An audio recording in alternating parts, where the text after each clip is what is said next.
Alright, hey guys.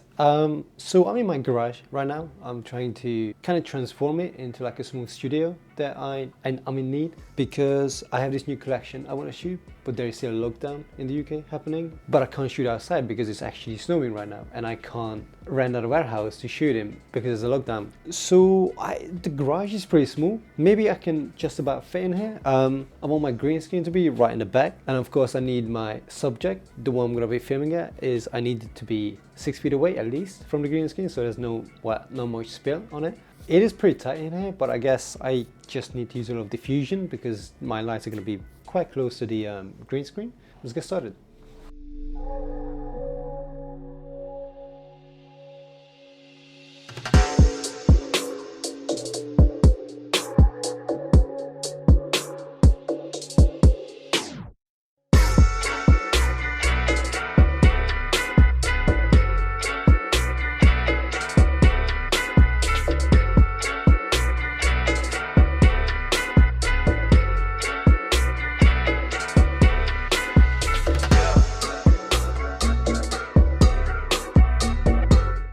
Alright, so one thing I don't know if you guys know, but the way you're meant to open these up and close them is you're meant to put them upside down, and you just meant to pull the top one to your left and the middle one to your left as well, and then yeah, that's it.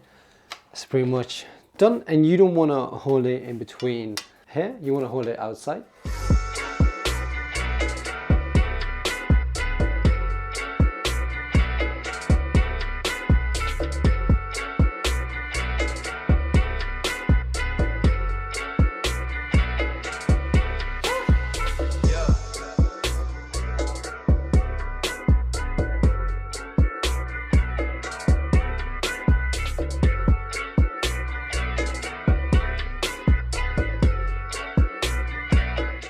Alright, so when you're working with your C-stands, you want to make sure that you secure them. So you want to put a sandbag on the leg that is that goes the highest. I have stretched out the green screen as best as I could with a lot of just these normal clamps. Yeah, all I need to work on now is the bottom part that I'm gonna probably just use some weights on there to just make it as stretched out as possible.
Alright, so this is actually kind of what it ended up looking like. It's not bad at all. It's perfect for my purposes. I'm filming this new fire collection pack, so I kind of want to need a small portion of the green screen. So I should be alright. It's quite DIY, as you can see, because I only have one softbox for the aperture light I have there, and then one just a diffuser on that one. But it turned out to be pretty good. The light is quite spread across the green screen, so most of the parts that I personally need is lit correctly, so it's gonna result in a pretty good green screen. For the bottom parts, I just used oh, this is what I have from my dog's toys.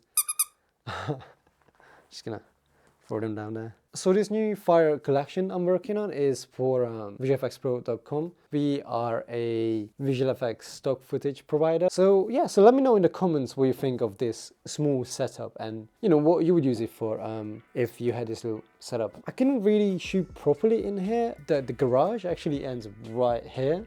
So there's a door right here. I don't know if you can see in the camera, but it's right there. So in terms of shooting something for a short film, I could maybe get some like, you know, over the shoulder shots. Like, I don't know if you've seen the Fire promo, but that was shot in a very small little place like this. And I just set up the green screen and I just shot Sophie just from an over the shoulder shot as she's looking at this house burning on fire. But yeah, that was for the one of the collections we have over at VisualFxPro, and we have a lot more. We have all types of, you know, fire assets and smoke and gun effects and, you know, muzzle flashes. Then also we have space collections there, and a lot more is coming. The thing is, VisualFxPro was kind of started back in the end of 2019, I think. And me and Scott is one of the founders, and we started working on muzzle flashes back at the time. And we were very excited to launch our store, but we actually only managed to start in mid 2020, I think June or July 2020. So a lot of our shoots got delayed. We wanted to prepare for this big launch, but unfortunately the time just wasn't right because of all this COVID stuff. But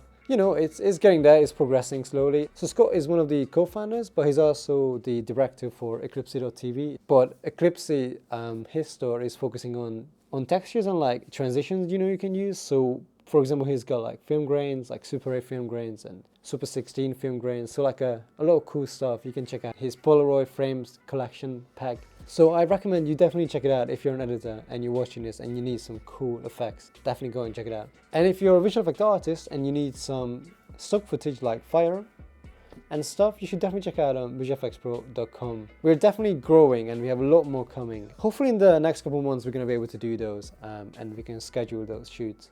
But right now, I believe the lockdown doesn't end until like March, like the beginning of March, or at least there isn't as much of an ease that, you know, we can go out and shoot something. But yeah, that's the end of the video. It's probably a bit clickbaity because it is not really a studio, more just having a green screen in an old garage. But you know, as long as, you know, it works for you, then. But yeah, I think that's it. So bye.